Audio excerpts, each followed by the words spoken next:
안녕하십니까. 수학교육학자 김정현입니다. 경제 수학입니다. 제가 이제 가르치게 되는 교과목이 이제 어떻게 되는지는 이제 영상을 통해서 알게 되셨으리라 생각하는데요. 저는 이번 2학기 때는 미적분 원과 경제 수학을 맡게 됐습니다. 이에 따라 이번 영상에서는 경제 수학을 다루게 되고요. 미적분과 경제 수학에 관련해서 영상이 주에 1회씩은 아마 업로드가 되지 않을까 생각합니다. 지금 제가 촬영하는 날은 8월 19일이고요. 업로드도 역시 끝나는 대로 올리도록 하겠습니다. 아마 지금 여러분들이라면 이제 올린 상황이겠죠? 그래서 일단은 오늘 이제 설명을 해야 되는 내용이 첫 번째 단원에 해당하는 경제 지표인데요. 제가 이제 사용하게 되는 교재를 다른 분들께서도 분명 보실 거기 때문에 말씀을 드리면 제가 쓰고 있는 교과서는 시마스라고 하는 출판사에서 나온 경제 수학이고요. 2015 개정교육과정과 2022 개정교육과정의 경제 수학 내용이 조금 다릅니다. 그래서 제가 지금 현재 영상을 찍고 있는 이 내용은 2022 개정교육과정에 맞춰서 촬영함을 말씀을 먼저 드리고요. 관련해서 한 가지 소식을 좀 전해야 될 것 같습니다. 지금 촬영 일자에 맞게 사실 소식이 나와서 말씀을 전하는 건데요. 네, 저는 이번 2026년 대한수학교육학회에서 제13대 분과교육 이사를 맡게 됐습니다. 이에 따라 저의 임기는 8월 30일부터 2028년 8월 29일까지 2년간 이사직을 수행하게 되고요. 관련해서 현장 교육에서의 연구를 좀 활성화하고 또 그거에 맞게 제가 또 현장에 있는 교사다 보니 학생들과 지내면서 좀 더 필요한 부분이 무엇인지, 학생들에게 또 어떤 부분을 요하고 있는지를 좀 더 공부하고 또 연구해서 밝히는 자리라고 생각해 주시면 되겠습니다. 그래서 참 이사직을 맡는다는 게 요새 좀 화두가 되긴 했죠. 뭐 제가 뭐 어디라고 콕 집어서 얘기할 수는 없겠습니다만 그런 자리가 굉장히 무겁습니다. 무거운 만큼 저 또한 이번에 좀 각오를 단단히 하고 임해야겠다라는 생각이 들어서 여러 가지 생각이 좀 들었는데 오늘 이 자리에서 좀 밝히려고 합니다. 어쨌든 더 잘 부탁드리고요. 오늘 경제수학 영상 촬영하는 만큼 도움이 되는 자료들을 좀 많이 넣어놨습니다. 그래서 여러분들이 시간이 되신다면 한 번 더 보시기를 권해드리고요. 오늘 진도를 나가보도록 하겠습니다.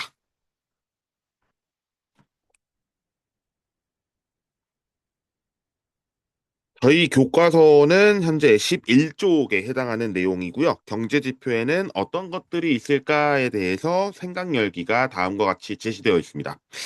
한번 읽어보겠습니다. 체감 물가는 개개인의 소비 형태에 따라 다릅니다. 다음은 체감 물가에 대한 시민들의 인터뷰인데요. 다음에 네 가지가 제시되어 있습니다.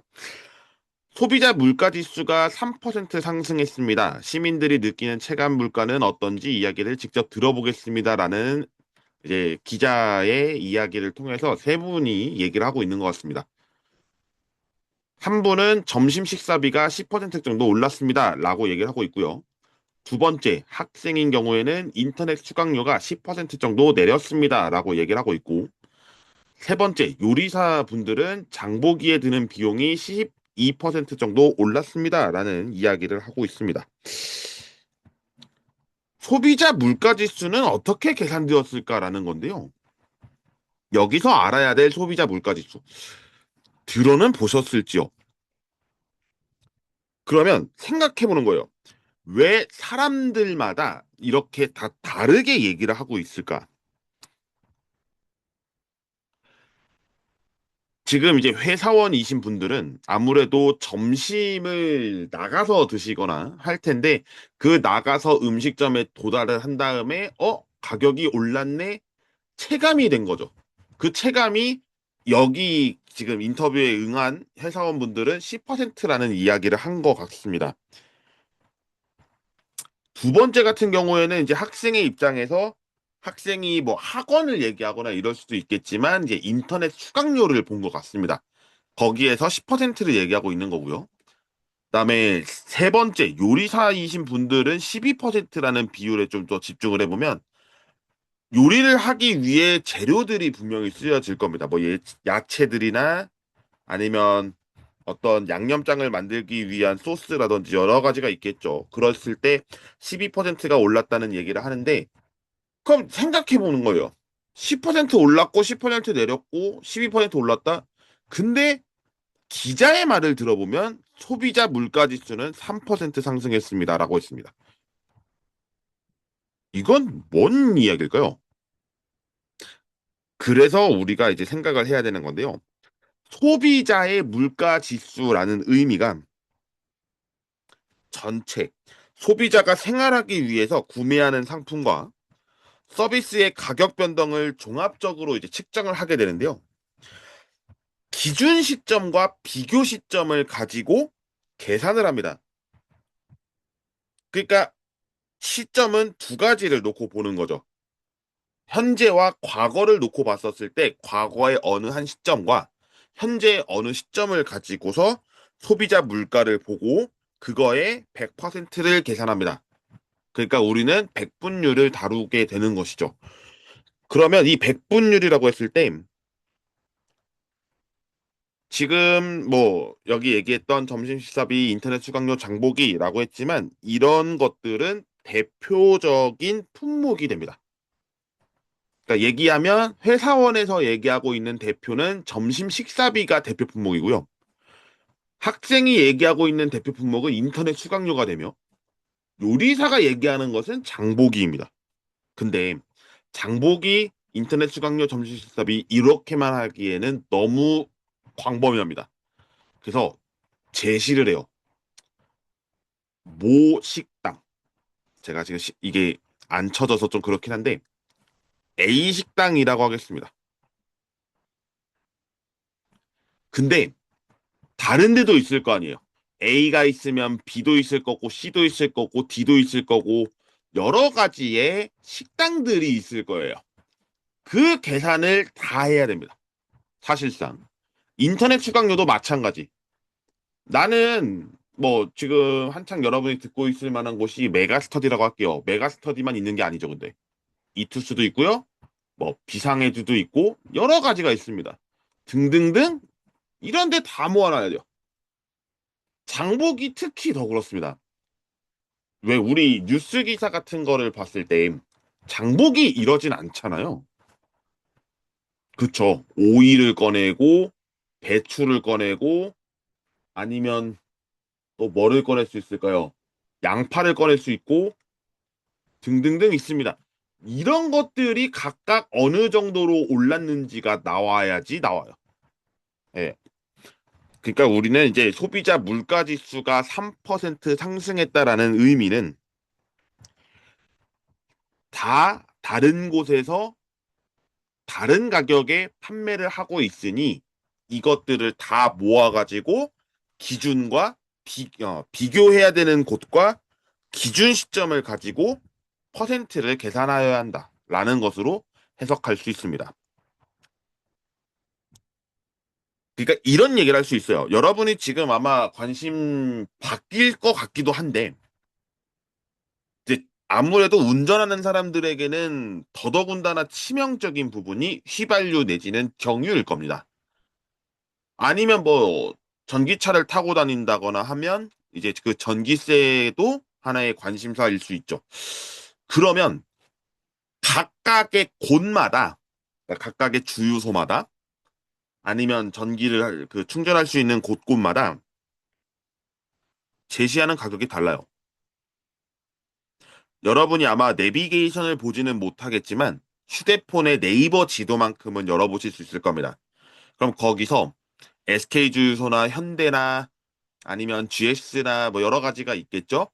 아니 뭐 알뜰 주유소도 있고요. 그런 데서 경유값이나 휘발유 값을 한번 조사해 보시기 바랍니다. 일정하지 않아요. 그런 거 생각하면 소비자 물가지수 계산할 때는 한 곳만 딱 이렇게 지정할 수는 없겠다라는 얘기가 됩니다.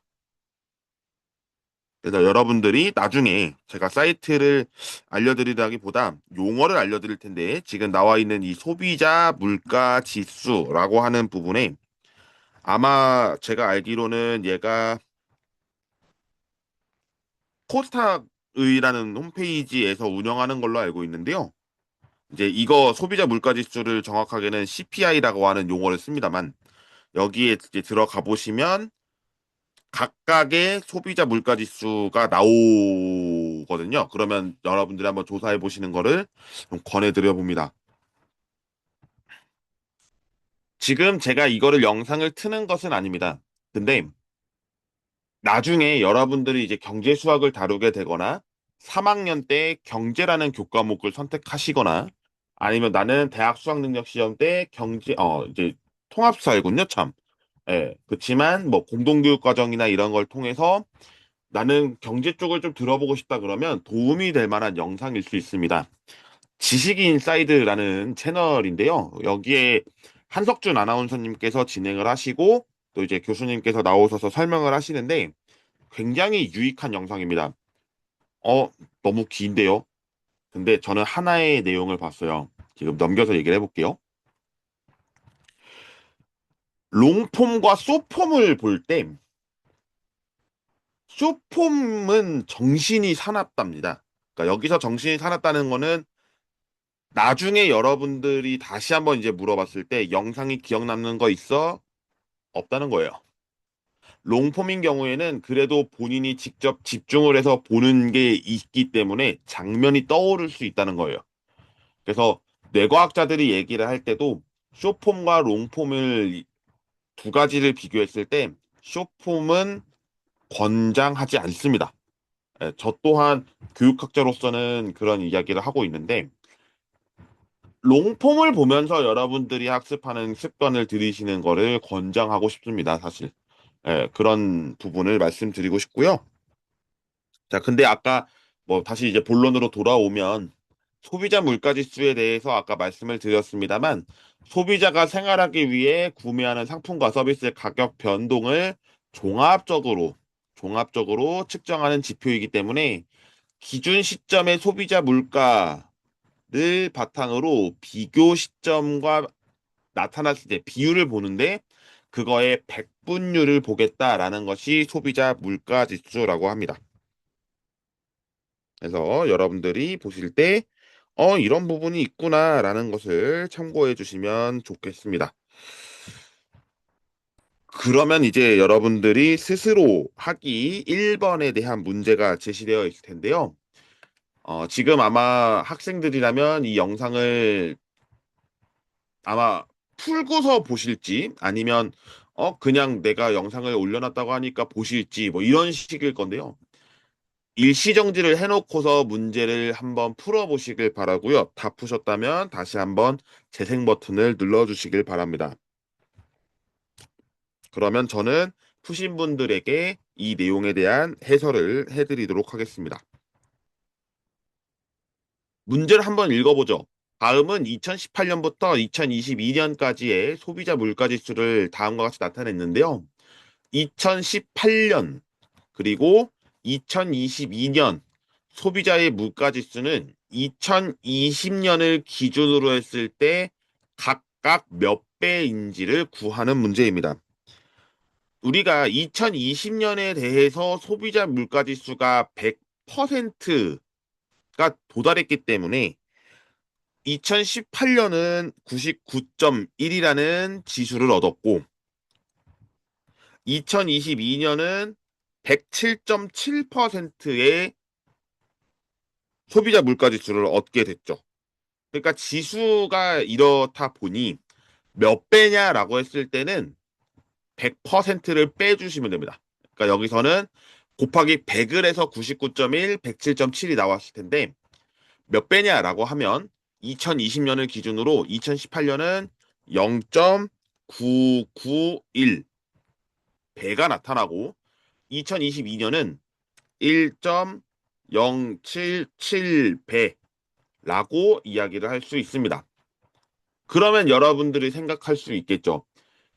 지금은 2018년부터 2022년이니까 최근 업데이트된 자료는 몇 배일까? 라고 물어볼 수 있겠습니다. 뭐 여러분들이 한번 찾아보시는 방법을 좀 권해드려 보고요. 이렇게 하면 2번, 1번 문제는 된 것 같습니다. 다음의 내용을 좀 살펴보겠습니다. 우리가 이제 고용과 관련된 지표에는 여러 가지가 있는데요. 그중에 지금 경제 수학에서 다루게 되는 내용은 세 가지가 제시되어 있습니다. 첫 번째는 경제 활동 참가율, 두 번째 실업률, 세 번째 고용률입니다. 경제 활동 참가율은 우리가 이제 아셔야 되는 나이가 있는데요. 15세 이상의 인구수를 가지고 계산합니다. 그걸 전체로 했을 때 전체 활동 인구수를 조사하고요. 그거의 100%를 얘기합니다. 참가율이기 때문에 이 율 자체가 100%를 기준으로 하기 때문에 우리는 곱해졌을 이 상황도 100%가 되고요. 그래서 여러분들이 이제 아셔야 되는 이 내용은 경제 주체들의 경제 활동 현황을 파악할 수 있게 되는 지표가 됩니다. 자, 그럼 다음으로 실업률을 보겠습니다. 실업률은 경제 활동 인구수를 전체로 볼 때 실업자 수로 계산합니다.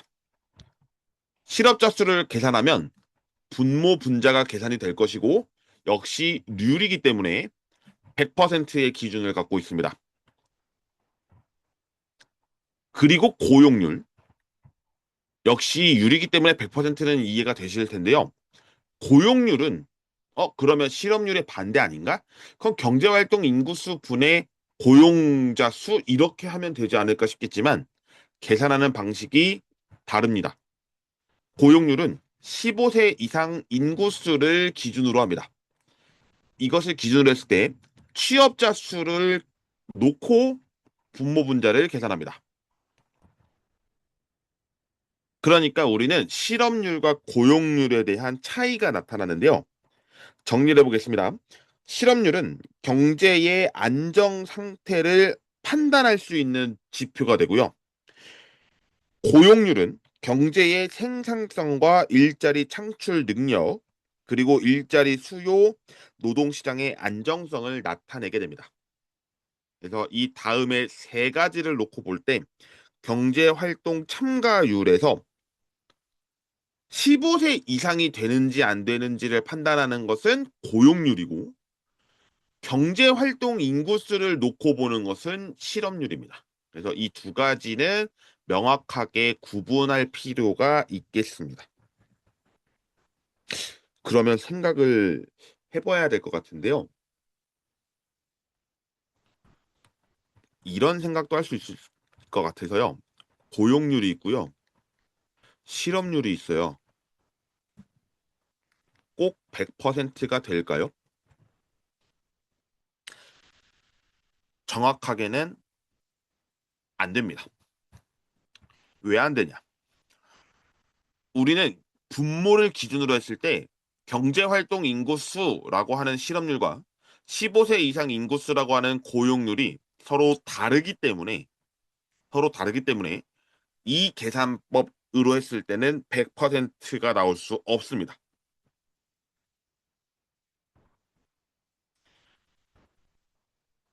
이해는 되시겠죠? 그러니까 우리는 이제 계산을 했을 때 실업자 뭐 이런 얘기를 많이들 할 거예요. 실업자, 취업자. 근데 또 이게 구분이 되게 모호해요. 왜냐면 지금 제가 좀 읽어보겠습니다. 한국경제신문에 나온 내용인데요. 경제활동 인구는 취직하여 일을 하는 취업자와 일자리가 없어 구직 활동을 하는 실업자로 다시 구분을 하는데 고용률과 실업률에 대해서 얘기를 다루고 있습니다. 취업자를 생산 가능 인구로 나눈 것으로 계산하고 실업률은 실업자를 경제활동 인구로 나눈 것으로 계산한다. 그러니까 우리는 분모가 다르기 때문에 정확하게 100%다라고 얘기를 할 수 없다는 얘기를 하고 있는 내용입니다. 이렇게 하면 여기가 좀 도움이 되실 거라 생각하고요. 2번 문제를 보겠습니다. 여기는 계산이 좀 복잡할 수 있어서요. 그래도 여러분들이 한번 풀어보시다가 분모 분자가 어떻게 되고 있는지를 살펴보시면서 저와 같이 보면 도움이 되실 거라고 생각하는데요. A 국가의 경제활동 인구수로서 3월과 4월의 경제활동 참가율, 실업률, 고용률을 구하는 문제가 되겠습니다. 3월에 경제활동 참가율을 계산해 보면 아까 어떻게 된다고요? 15세 이상 인구수를 놓고 본다고요. 그러니까 다시 한번 얘기해 볼게요. 3월에서 얘기하고 있는 경제활동 참가율. 얘는 120을 기준으로 했을 때 경제활동 인구수 100을 곱하고 있는 상황. 120분의 100이 되고 그중에 100%를 계산했다라고 하면 대략 83.3%가 도출되는데 순환소수라고 멋있게 한번 써보겠습니다. 그러면 다음에 계산이 될 거고요. 두 번째 실업률. 3월의 실업률은 그렇죠. 경제활동 인구수 100% 분의 실업자 수 35% 되겠습니다. 그러니까 지금 퍼센트라고 하니까 좀 그렇긴 한데요. 명이니까 100명 중에 35명이라고 하는 게 더 정확한 표현이겠죠? 그러면 35%가 실업률이 되겠고요. 세 번째, 이제는 고용률을 계산해야 되죠? 고용률은 15세 이상 인구수를 놓고 본다고 했었습니다. 기억하시죠? 120명 중에 취업자 수 65명 되겠습니다. 거기에 100%를 계산을 하니까 얼마? 54.16% 요렇게 도출이 되겠습니다. 6은 순환 마디로서 위에 점을 한번 찍겠습니다. 그러면 똑같이 4월에 대한 경제활동 참가율을 계산해 보겠습니다. 경제활동 참가율은 15세 이상 120명 중에 경제활동 인구수 90명, 그리고 역시 100%로 계산하기 때문에 계산하면 75%로 딱 떨어지네요. 두 번째, 실업률은 네, 경제활동 인구수 90명 분의 실업자 수 30명 곱하기 100%를 계산하니까 33.3%로서 계산이 되고요.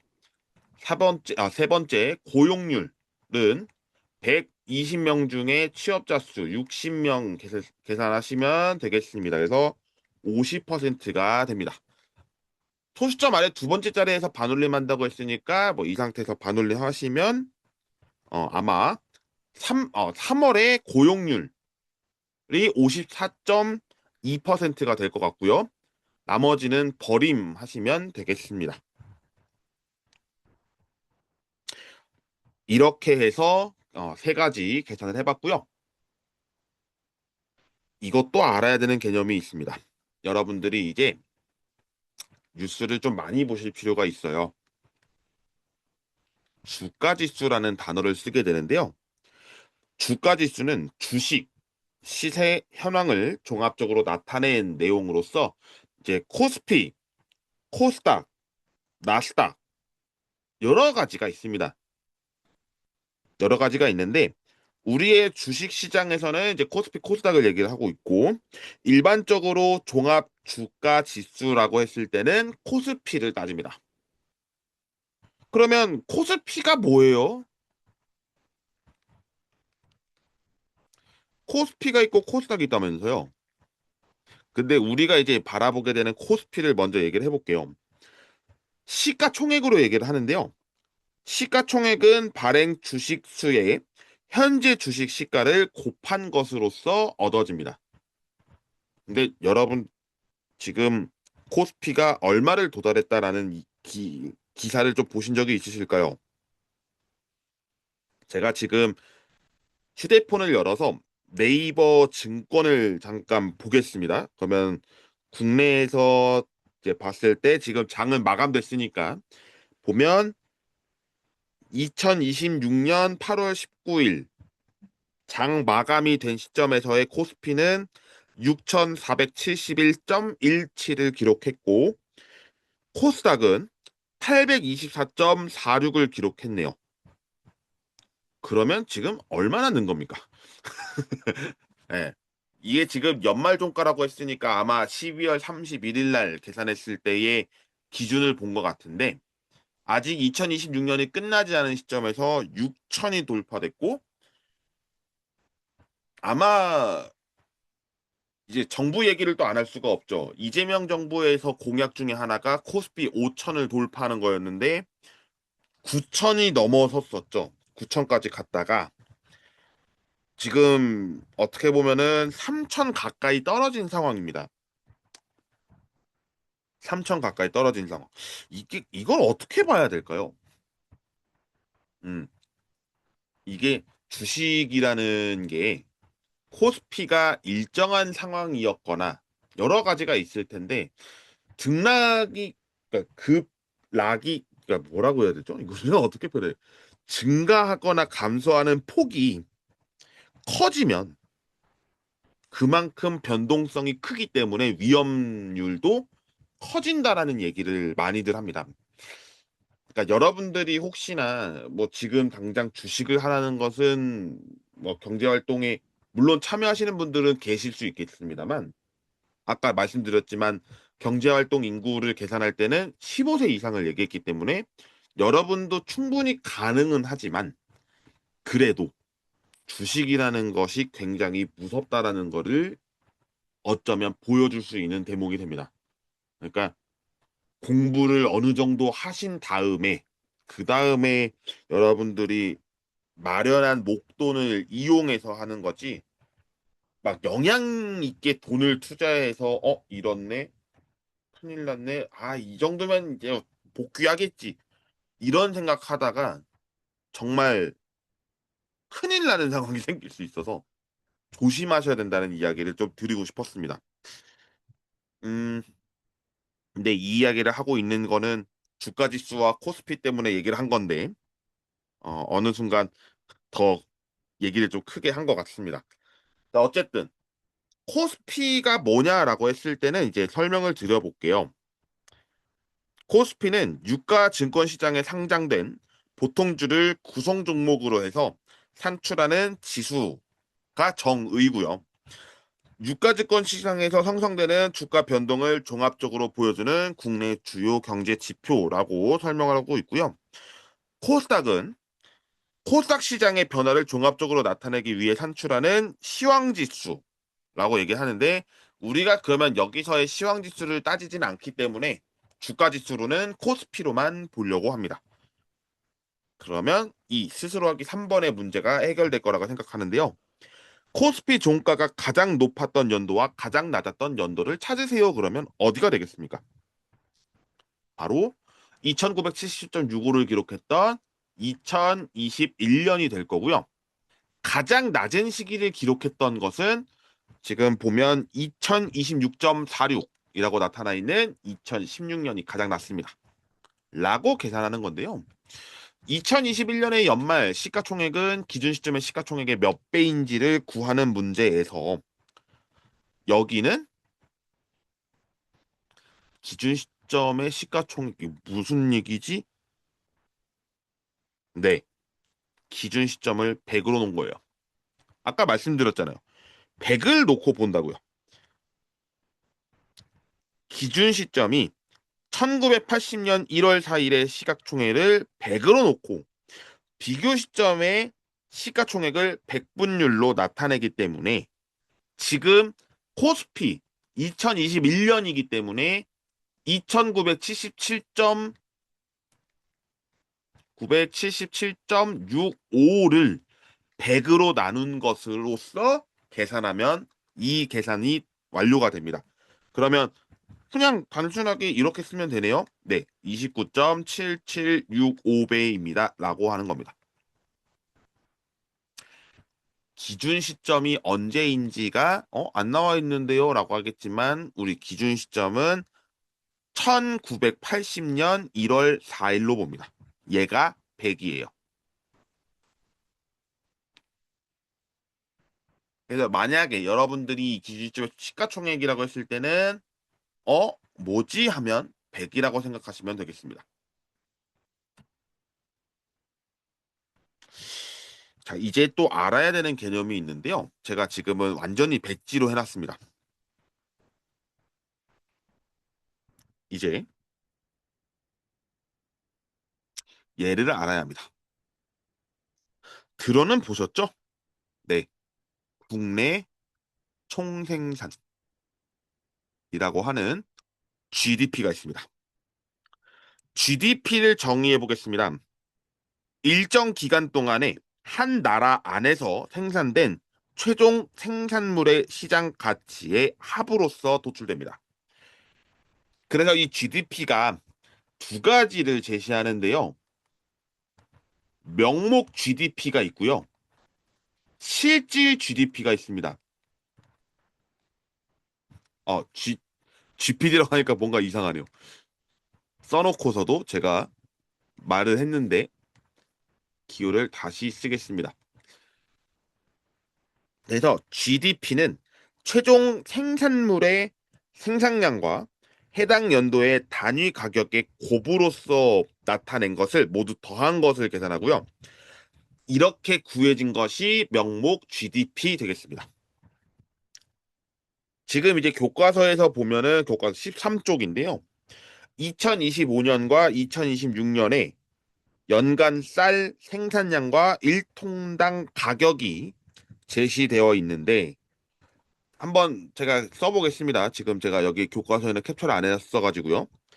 2025년인 경우는 쌀 생산량이 200톤입니다. 1톤당 가격은 300만 원입니다. 그리고 2026년인 경우에는 쌀 생산량이 190톤이었고요. 1톤당 가격이 330만 원이었습니다. 그러면 이거 어떻게 계산하지? 이제 GDP 계산하는 거예요. GDP를 계산할 때는 쌀 생산량이었던 200톤에서 톤당 가격의 계산을 곱합니다. 그러니까 지금 이 300만 원이라고 제시되어 있던 거는 1톤당 가격인데요. 200톤을 만들려고 하니까 200톤 곱하기 300만 원 퍼 톤 이러면 6억인가요? 예. 그러면 이 나타난 6억은 2025년의 명목 GDP입니다라고 얘기하는 겁니다. 그러면 다음 거 계산해 볼게요.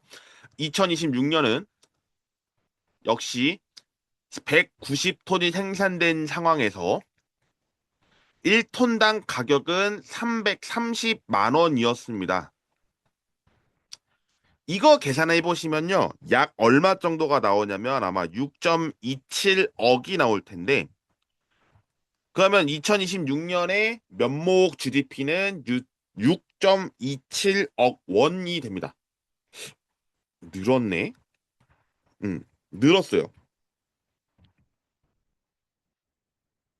그런데 궁금한 게 생겼어요.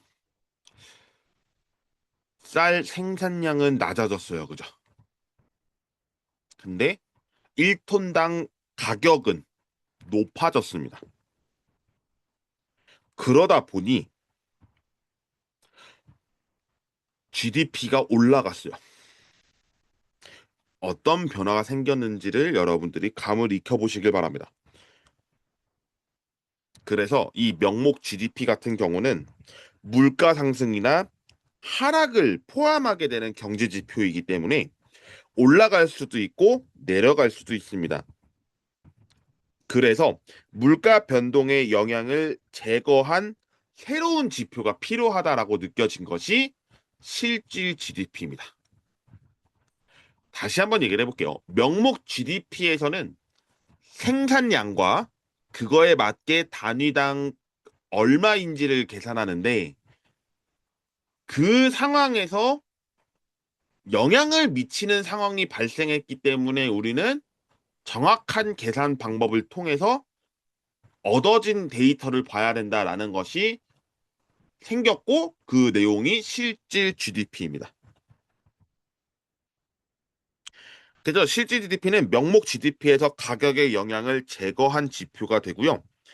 특정 해를 기준으로 정해서 최종 생산물의 생산량과 기준 연도의 단위 가격을 곱한 값을 모두 더하여 구하게 되고요. 이를 통해 물가 변동의 영향을 제거할 수 있습니다. 그 부분을 다음의 문제에서 제시를 해보려고 합니다. 함께하기 1번에서 명목 GDP와 실질 GDP를 구하는 내용이 있고 3번이 증감이 있습니다. 그러면 먼저 명목 GDP부터 계산을 해보도록 하겠습니다. 생산량은 만 개라는 단위가 있습니다. 이거는 그냥 단순하게 3개 생산했어요가 아니라 3만 개를 생산했어요가 되죠. 배도 4만 개를 생산했습니다. 그랬을 때 개당 가격이 2,000원, 3,000원입니다. 명목 GDP는 3만 개에서 2,000원을 곱한 값이었고 4만 개를 3,000원 각 개당 3,000원이기 때문에 곱하시면 되죠. 3 곱하기 2 더하기 4 곱하기 3 해서 얻어진 18. 근데 단위는 만 개였고 1,000원이었잖아요. 그래서 여기 단위는 1,000만 원입니다. 근데 그냥 18,000만 원 이렇게 읽을 거예요? 큰일 납니다. 정확한 단위를 보셔야죠.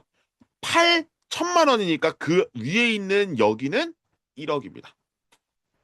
그래서 여기서 2023년에 명목 GDP는 얼마인가요? 그러면 이 친구는 1억 8천만 원이 명목 GDP입니다. 라고 계산하시면 됩니다. 그러면 2024년의 명목 GDP도 계산이 가능하겠죠. 3만 개를 개당 3,000원에 팔고 있고 배도 3만 개 생산을 했는데 개당 4,000원입니다. 그러면 9와 11을 더한 21이 되고 단위 1,000만 원이라고 했으니까 정확하게 다시 읽으면 2억 1,000만 원입니다. 명목 GDP는 이렇게 계산합니다. 근데 선생님 실질 GDP 설명 안 하셨잖아요. 어떻게 계산한다고요?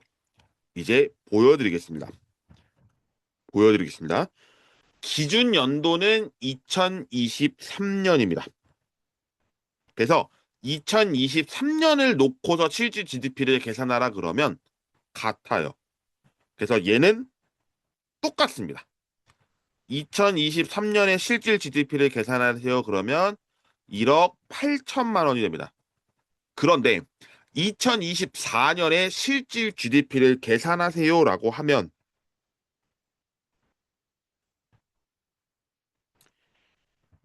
2024년의 사과 생산량과 2023년에 사과 개당 가격을 계산합니다. 생산량은 똑같은데요. 가격 변동이 여길로 가요. 기준치로. 그래서 3만 개 했는데 2,000원을 계산하는 거고요. 배 3만 개 했는데 개당 가격 3,000원이었습니다. 그럼 얘는 1억 5천이 2024년의 실질 GDP가 됩니다. 아, 계산해 보니까 2024년에 명목 GDP와 실질 GDP를 계산해 봤더니 2024년에 실질 GDP가 낮아졌어요. 얼마? 6천만 원 차이가 나네요. 왜 그럴까요? 왜 그럴까요? 다음과 같이 얘기를 해보겠습니다.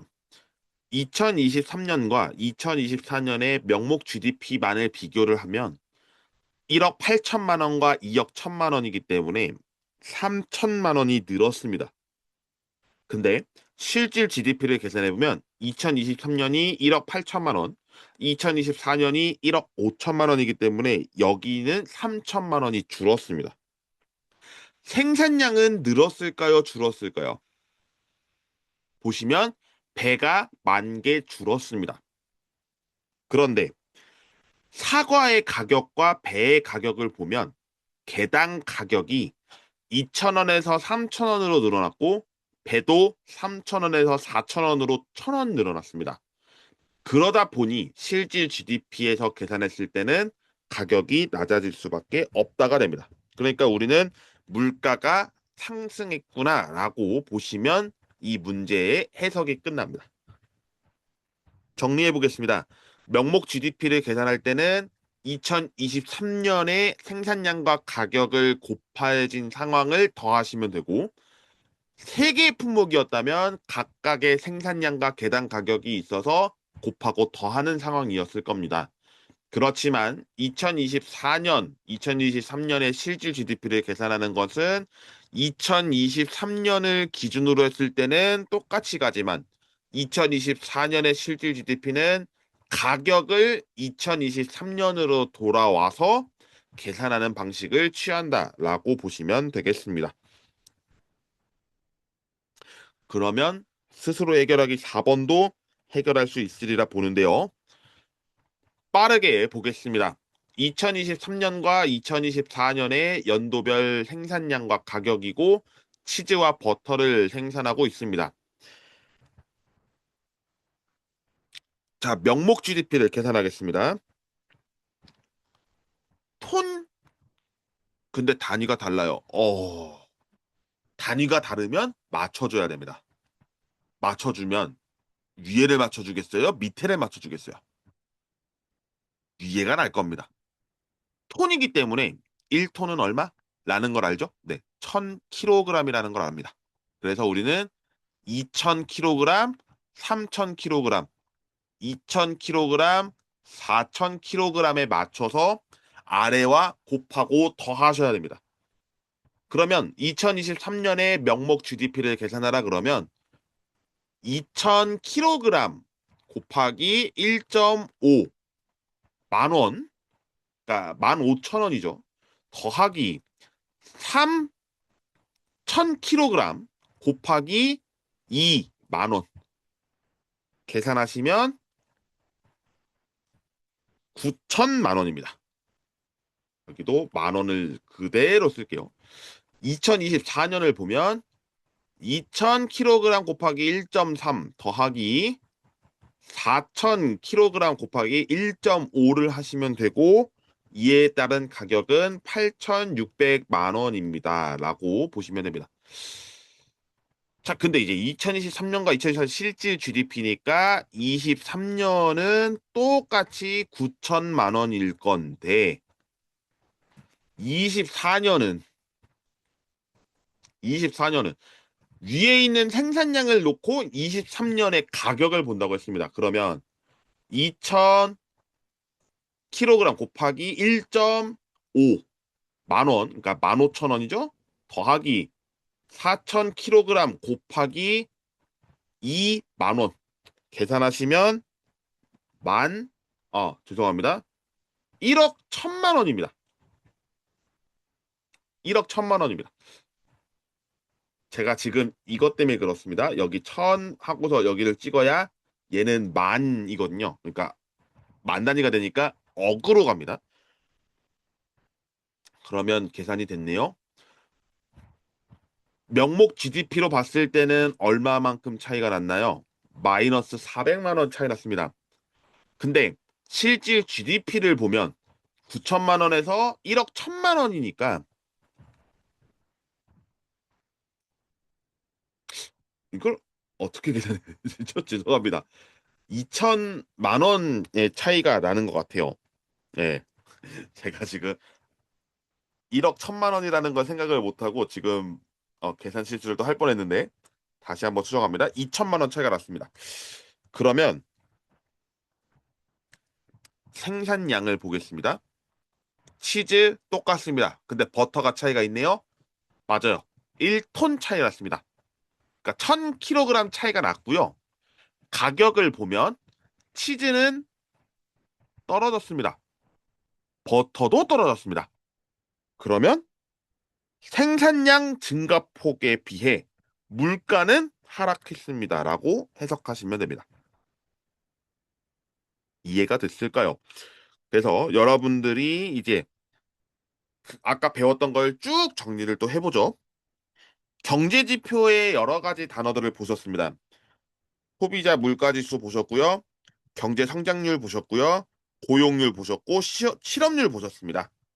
고용률과 실업률은 100%가 될 수 없다는 얘기까지 드렸고 이후에 주가 지수를 보면서 코스피와 코스닥을 봤는데 그중에 우리는 코스피를 중점적으로 보게 되고 국내 총생산 GDP와 관련해서도 두 가지 종류를 나타내면서 명목 GDP, 실질 GDP를 살펴봤습니다. 그러면 우리의 교과서에서는 15쪽까지 제시가 됐고요. 다음 16쪽부터 다음 시간에 이어나갈 텐데요. 경제 지표의 증감을 표현하는 방법에 대해서 살펴보도록 하겠습니다. 경제 수학도 영상을 꼬박꼬박 이제 올려야겠더라고요. 네, 아무래도 새로운 교육 과정이 도입된 게 올해일 거고 또 그에 따른 학생들의 도움 자료가 돼야 될 것 같아서 영상을 최소 일주일에 한 번은 업로드를 해볼 테니까요. 많은 시청을 부탁드립니다. 그러면 영상 마무리하겠습니다. 시청해주셔서 감사드립니다. 다음 시간에 뵙겠습니다.